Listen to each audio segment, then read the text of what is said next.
ఎదుర్కొని తట్టుకొని తెచ్చుకున్న తెలంగాణను నిలబెట్టుకోవాలి. ఎన్నో ఆకాంక్షలతో ఈ తెలంగాణ తెచ్చుకున్నాం. 60 ఏళ్ళు దెబ్బతిన్నాం.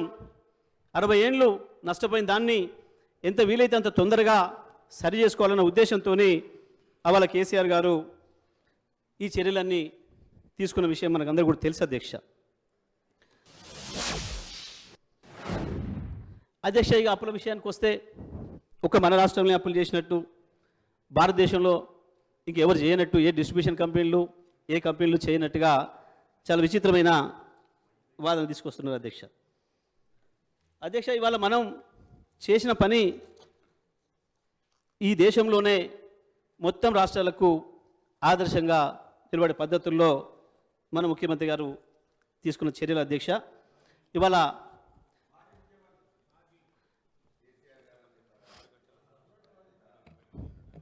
అధ్యక్ష, ఇక ప్రతి వారి శ్వేతపత్రంలో కూడా చాలా విషయాలు ఉన్నట్టుగా పొందుపరచాల్సిన పరిస్థితి వచ్చింది వాళ్ళకు.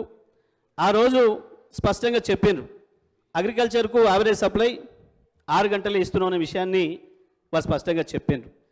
అదేవిధంగా గృహ వినియోగాలకు కావచ్చు, పారిశ్రామిక అవసరాలకు కావచ్చు, మేము ఇవ్వలేకపోయినామనే విషయాన్ని కూడా వారి స్పష్టంగా అంగీకరించారు అధ్యక్ష. ఇందులో ఫైనాన్స్కు సంబంధించి ఎక్కడ కూడా పెద్ద తేడాలు ఏమీ లేవు అధ్యక్ష. డిస్కౌంట్లకు సంబంధించి స్పష్టంగా చెల్లింపులు ఉన్నాయి, రాబడులు కూడా ఉన్నాయి అధ్యక్ష. రావాల్సినవి ఉన్నాయి, చెల్లించాల్సినవి ఉన్నాయి. ఒక ఫైనాన్షియల్ ఇన్స్టిట్యూషన్కి అది ఎప్పటికీ ఉంటుంది, నిరంతరమైన ప్రక్రియ.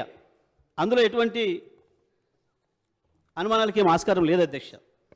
విద్యుత్తు మెయింటెనెన్స్కి సంబంధించి వారేదైతే ఓ పాసింగ్ కామెంట్ చేసిర్రో అది పూర్తిగా అవాస్తవం అధ్యక్ష. ఒక పథకం ప్రకారం, ఒక ప్రణాళికాబద్ధంగా మనం ఇది అభివృద్ధి చేసినామనే విషయం అనేక సందర్భాల్లో రుజువు చేసినాం అధ్యక్ష. ఆ రోజు అధ్యక్ష స్పష్టంగా ఉంది అధ్యక్ష, మీరు పేర్కొన్న దాంట్లోనే ఆ రోజు కాంట్రాక్ట్ కెపాసిటీ 7,778 అయితే ఇవాళ 19,475, 150% అభివృద్ధి చేసినాం అధ్యక్ష. సోలార్లో కూడా ఆ రోజు 74 మెగావాట్లు ఉంటే ఇవాళ 6,123 మెగావాట్లకు పెంచాం అధ్యక్ష. మ్యాక్సిమం డిమాండ్ ఇవాళ 5,661 ఉంటే ఇవాళ 15,497 అధ్యక్ష. ఆ రోజు 5,600 ఉన్ననాడు 2,700 లోటు ఉంది అధ్యక్ష. ఇవాళ ఒక్కటి కూడా లోటు లేకుండా మనం ఇంకా పైన ఉన్నాం అధ్యక్ష. ఇవాళ 15,497 పీక్ డిమాండ్ ఉంటే 19,475 మనం కాంట్రాక్ట్ కెపాసిటీలో ఉన్నాం అధ్యక్ష. మ్యాక్సిమం కన్జంప్షన్ కూడా ఆ రోజు 128 మిలియన్ యూనిట్లు అయితే ఒక్కరోజు ఇవాళ 298 మిలియన్ యూనిట్ల డిమాండ్ వస్తే కూడా ఒక నిమిషం కూడా ఎక్కడ పవర్ కట్ లేకుండా అందించేదానికి కావాల్సిన పద్ధతుల్లో మన అన్ని సంస్థలు కూడా మనం తయారు చేసుకున్నాం అధ్యక్ష.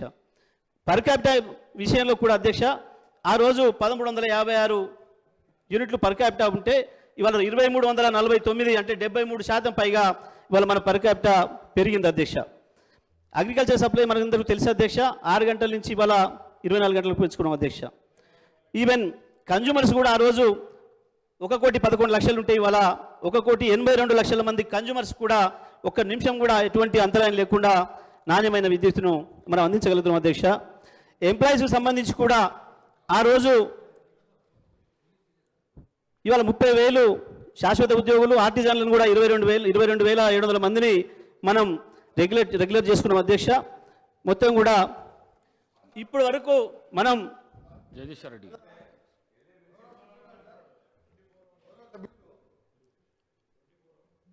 పదే సభని తప్పుదోవ పట్టించడం కాదు, తెలంగాణ ప్రజలను కూడా తప్పుదోవ పట్టిస్తున్నాం. 24 గంటలు కానీ పచ్చి అబద్ధం అదే.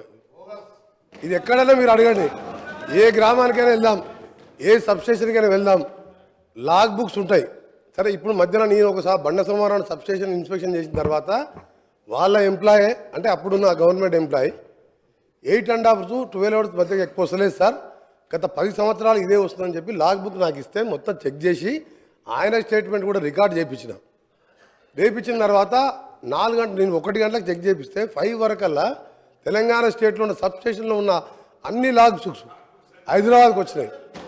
రెండో విషయం అధ్యక్ష, ఈ లాగ్ బుక్ అనేది ఏంటంటే సబ్స్టేషన్ కట్టినప్పటికెళ్ళి 70 సంవత్సరాలకి వెళ్ళి వదిలిపెట్టుకొని సబ్స్టేషన్ కట్టినప్పటికెళ్ళి ఆ కరెంట్ ఎంత వస్తుంది, ఇన్కమ్, అవుట్ గోయింగ్ ఎంత, 3 ఫేజ్ ఎంత, సింగిల్ ఫేజ్ ఎంత అలా రికార్డ్ అవుతుంది. సబ్స్టేషన్ 5 గంటలకే నేను పోగానే 5 గంటలకు సీఎండి రఘుమార్ రెడ్డి గారు నల్గొండ పంపించిండ్రు. నల్గొండ జిల్లాలో రాష్ట్ర వ్యాప్తంగా తెల్లారి వరకు అన్ని సబ్స్టేషన్లు లాగ్ బుక్లు వచ్చినాయి. 10 సంవత్సరాలకి నిజంగా వీళ్ళు 8 సంవత్సరాలు అంటారు 24 అవర్స్ ఇస్తామని. ఎందుకు లాగ్ బుక్ తెప్పించిన అధ్యక్ష? రెండవది మధ్యలో కూడా మేము అది ప్రూవ్ చేసినాం 8.5 to 12 అవర్స్. ఈ 8 yearsలో కూడా హైయెస్ట్ వాళ్ళు ఇచ్చింది అధ్యక్ష. ఒక్కసారి సీజన్లో పీక్ సీజన్లో మార్చ్ ఏప్రిల్లో సెప్టెంబర్ అక్టోబర్లో ఒక్కసారి 16 గంటలు 10-12 రోజులు మాత్రం ఇచ్చిండు. యాజ్ పర్ రికార్డ్ మీ దగ్గర లాగ్ బుక్స్ ఉన్నాయి హైదరాబాద్లో. నేను కూడా గౌరవ మంత్రి గారు కొడుతున్నా ఆ లాగ్ బుక్స్ అన్నీ కూడా సబ్స్టేషన్లో ఉండాలి, పంపించమని కూడా కోరుతున్నా. రెండో అధ్యక్ష, ఇంత అబద్ధాలని ప్రతిరోజు కూడా మీరు ఎలక్షన్ల ముందు ఏం చెప్పిన అధ్యక్ష? కరెంటు తీగలు పట్టుకోండి, 3 గంటలు వస్తుందా 24 గంటలు తెలుస్తాను నేను చెప్పిన. అప్పుడు కూడా క్యాంపెయినింగ్లో పట్టుకుందాం, మీరు సిరిసిల్లనే పట్టుకుందాం కేటీఆర్ గారు, మీరు ఎప్పుడు రమ్మంటే చెప్పండి పట్టుకుంటాం అన్నాడు. వారేమన్నారు, కాంగ్రెస్ వాళ్ళు అందరూ పట్టుకోమని చెప్పండి పీడ పోతుంది అన్నాడు. చనిపోతారని కూడా సిద్ధంగా రైతుల కోసం మీరు అబద్ధాలు ఆడొద్దని చెప్పిన. రెండవది అధ్యక్ష, వీరు చెప్తున్నారు ఇవాళ అప్పులైనా మా గౌరవ డిప్యూటీ సీఎం గారు చెప్పారు అధ్యక్ష. ఎగ్జాంపుల్ చెప్పకూడదు అసలు కరెంటు విషయం 24 గంటలు ఎప్పుడు ఇయ్యలే, అన్ని అబద్ధాలు అదొకటి. రెండవది అధ్యక్ష, ఎందుకు నష్టాలు వచ్చింది అధ్యక్ష? పవర్ పర్చేజ్ అగ్రిమెంట్లో ఎక్కువ రేటు కొన్నందుకు. రెండవది అధ్యక్ష, మా ఉదాహరణకు నల్గొండలో వీరు మంత్రిగా ఉండే ఎలక్ట్రిసిటీ మినిస్టర్ గారు వీరు చేసిన గత కార్యాలకు అధ్యక్ష 29,000 కోట్లతోని యాదాద్రి పవర్ ప్లాంటు 4,000 మెగావాట్తో స్టార్ట్ చేసిన అధ్యక్ష.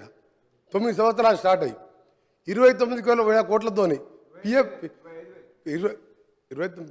పిఎఫ్సి వాళ్ళు 16,000 కోట్లు ఇచ్చిన అధ్యక్ష. ఇస్తే దాని నామినేషన్ మీద దేశ చరిత్ర ప్రపంచ చరిత్రలో అతిపెద్ద కుంభకోణం 29,000 కోట్లది బిహెచ్ఎల్ మీద నామినేషన్ ఇద్దా అధ్యక్ష. బిహెచ్ఎల్ నామినేషన్ ఇచ్చిన తర్వాత అదే దాని మీద నేను జార్ఖండ్ జెన్కోలో టెండర్ అయితే అక్కడికి వెళ్ళి డాక్యుమెంట్ తెచ్చి అధ్యక్ష తెప్పిస్తే వారికి మనకు ఎంత వ్యత్యాసం ఉందంటే 6,000 కోట్లు డిఫరెన్స్ ఉన్నాయి అధ్యక్ష. జెన్కో కూడా టెండర్ పిలవాలి, బిహెచ్ఎల్ కూడా పార్టిసిపేట్ చేసింది అక్కడ జార్ఖండ్లో. అప్పుడు అడిగిన అసెంబ్లీలో ఉండి అడిగినది, అడిగితే దాన్ని మాట్లాడలే. దాంట్లో పెద్ద స్కామ్ జరిగింది. వీరి పాత్ర కూడా చాలా ఉంది ఇలా. ఈయన పాత్ర 10,000 కోట్లు తిన్నాడు అలా. నేను ఇంకోటి చెప్తున్నా అధ్యక్ష, ఇది ఆన్ రికార్డ్ చెప్తున్నా, నేను ఇవన్నీ కూడా సాక్షాత్తుగా ప్రూవ్ చేస్తా. ఇది 50,000 కోట్లు పెరిగింది అధ్యక్ష. ఇప్పుడు 50,000 కోట్ల పెరిగింది. పెరిగితే 16,000 కోట్లే టర్బైన్స్ అండ్ బాయిలర్స్ బిహెచ్ఎల్ వాళ్ళు చేస్తారు. మిగిలిందంత ఎవరు చేస్తున్నప్ప వర్క్స్? ఈయన సబ్ కాంట్రాక్టర్లు. అక్కడ అప్పుడున్న మిర్యాలగూడ ఎమ్మెల్యే, అక్కడున్న లీడర్లు తోసుక తిన్నారు అధ్యక్ష. మొత్తం ఇక లాస్ అయిందంటే ఎందుకు లాస్ అయింది? ఇవన్నీ రికార్డ్ చెప్తున్నా నేను అబద్ధాలు చెప్తా. నేను రెండోది అధ్యక్ష చెప్తున్నా, ఈరోజు అది 8 to 10 కోట్ల రూపాయలు, 10 కోట్లు. నేను ఏ రికార్డులో చెప్తున్నా, రికార్డు పోదాం, రికార్డులో చూసుకుందాం. మీరు టెండర్ పెట్టకుండా ఇచ్చుడే పెద్ద స్కామ్ అది. రెండవది అధ్యక్ష ఈరోజు వీరు మాట్లాడుతున్నారు అధ్యక్ష. అసలు ఫ్రీ పవర్ అంటే ఎవరు అధ్యక్ష? కాంగ్రెస్ పార్టీ పెట్టండి. కాంగ్రెస్ పార్టీ దేశంలో ఏ రాష్ట్రంలో కూడా ఇవ్వలేదు అధ్యక్ష. రైతులకు 7 గంటల నుంచి 9 గంటలు ఉచిత కరెంట్ అనేది ధైర్యం చేసి మేనిఫెస్టోలో పెట్టి ఇచ్చి చూపింది కాంగ్రెస్ పార్టీ. అప్పుడు ఏ రాష్ట్రంలో లేదు భారతదేశంలో. అప్పుడు మా కాంగ్రెస్ ప్రభుత్వం రాజశేఖర రెడ్డి గారు సోనియా గాంధీ తర్వాత కొట్లాడి మేనిఫెస్టోలో పెట్టించి ఫ్రీ పవర్ అని చూపించినాం. అంతకుముందు చంద్రబాబు నాయుడు గారు కరెంట్ ఇస్తారని మా జూపల్లి గారు కొట్లాడితే 17 రోజులు జైల్లో తీసిన అధ్యక్ష. అప్పుడు మేము ఎమ్మెల్యేలుగా ఉన్నాం. పవర్ పొజిషన్ అప్పుడు ఎట్లుండే, మా ప్రభుత్వంలో ఏ విధంగా ఉండే. ఈ రోజు కూడా చెప్తున్నాం అధ్యక్ష, 10 కాదు 10 గంటలు 9 గంటలు కూడా వస్తలేదు. ఇప్పుడు మేము చెక్ చేసుకుంటున్నాం. ఒక ఎఫిషియెంట్ ఐఏఎస్ ఆఫీసర్ని ఏపీ ట్రాన్స్కో జెన్కో ఎండీగా పెట్టి ప్రిన్సిపల్ సెక్రటరీగా పెట్టి వీళ్ళ అధ్యక్ష అప్పటికే 15 సంవత్సరాలు రిటైర్ అయిన ప్రభాకర్ రావుని తీసుకొచ్చి, అప్పటికే ఆయన వయసు 70 సంవత్సరాలు, ఆ తర్వాత 10 సంవత్సరాలు తీసుకొచ్చి జెన్కో 80 సంవత్సరాల ఇప్పుడున్న కాంపిటీషన్ పోటీలు తట్టుకుంటారు అధ్యక్ష. ఆయనను పెట్టాను. మా ప్రభుత్వం చార్జ్ తీసుకొని, మా ముఖ్యమంత్రి గారు చార్జ్ తీసుకొని తెల్లారి ఆ రోజు సాయంత్రం రిజైన్ చేసిండు. తెల్లారి మేము పిలిస్తే కూడా రాలే. ఇదేంది అధ్యక్ష? ఒక ఆఫీసరు ఇంత పెద్ద సంస్థ నడిపినోడు మొత్తం దివాలు తీపిచ్చిండు, వీళ్ళకి దోషపెట్టి దోసుక తిని ఇవాళ మాతో మాట్లాడుతున్నాం. మీరు ఇవాళ మొత్తం సర్వనాశనం. ఏ డిపార్ట్మెంట్ అధ్యక్ష? నిన్న సివిల్ సప్లై మినిస్టర్ గారు చెప్పిను అది 60,000 కోట్లు. ఇది ఇవాళ చూస్తే ఓడి తినదు అధ్యక్ష. ఇది లాస్ కాదు, మ్యాన్ మేడ్ మిస్టేక్స్ అధ్యక్ష, మ్యాన్ మేడ్ మిస్టేక్స్. ఇది ఎవరితో కావాలని జరిగిన నష్టం కాదు అధ్యక్ష. చెప్తా ఎటర్ పోతాం, అన్నీ పోతాం. మీరు తినేదంతా కక్కిపిస్తాం. మీరు అనుకుంటారు ఇవాళ మీరు వదిలిపెడతాం అనుకుంటారా అధ్యక్ష? ఇవాళ గౌరవ ముఖ్యమంత్రి గారు చార్జ్ తీసుకోగానే ఫస్ట్ మీటింగ్లోనే రివ్యూ చేసుకొని అరే ఆగవే సార్ వీళ్ళు కరప్షన్ అనేది భయపడుతుంది సార్. ప్రతి కరప్షన్ అంటే భయపడుతుండ్రు ప్రతి విషయంలో సార్. ఒకరి విషయం సార్ ఇది చాలా ఇంపార్టెంట్ సబ్జెక్ట్ సార్. వీళ్ళు ఏంటంటే దొంగలు అది కాదు సార్, దొంగలు అనగానే భుజాలు తడుకుంటు సార్ వీళ్ళు సార్. ఇంపార్టెంట్ సార్ ఇది తెలంగాణ రాష్ట్ర రైతులకు సంబంధించింది. రాష్ట్ర రైతులని గౌరవ సభ్యుడు ఈరోజు సభ్యులని సభని తప్పుదో పట్టిస్తున్నారు కాబట్టి చెప్తున్నా. మీరు ఒకటే చెప్తున్నా సార్, ఈ రోజు ఒకటే చెప్తున్నా, నువ్వు 10-12 గంటలు ఎక్కువ ఇవ్వలేదు. మేము త్వరలో నేను ఒకటే చెప్పిన సార్, మీరు ఇవాళ ఒకటే మీరు మాట్లాడకండి. నేను స్పీకర్ గారితో మాట్లాడుతున్నా సార్. ఒకటే సార్ కన్క్లూడ్ చేస్తున్నా సార్. నేను ఒకటే చెప్తున్నా సార్, మీరు 24 గంటలు మభ్య పెట్టింది సార్. 9 గంటలు ఎక్కువ లేదు. మేము ఒకటే చెప్తున్నాం సార్. ఈ రోజు మీరు చెప్పిన మాటలన్నీ కూడా పూర్తిగా రికార్డుకి వెళ్తుంది సార్. ఆయన ఎప్పుడు అంటే 24 గంటలు నిన్నాడు. లాగ్ బుక్లు పంపించాలి సార్. లాగ్ బుక్స్ లో ఉన్నాయి కదా, భయపడి లాగ్ బుక్ ఎందుకు తెప్పించిండు? దీని మీద వాళ్ళు మాట్లాడమని చెప్పండి సార్. ఇవాళ జగదీష్ రెడ్డి గారు గౌరవ సభ్యులు వాళ్ళ అప్పుడు ఎమ్మెల్యేలు తిన్నదంతా కూడా తప్పకుండా ఎంక్వైరీ చేపిస్తాం. ఎంక్వైరీ చేయాలని మా ముఖ్యమంత్రి గారు కోరుతాం. 20,000 కోట్ల స్కామ్ సార్ అది. Thank you sir.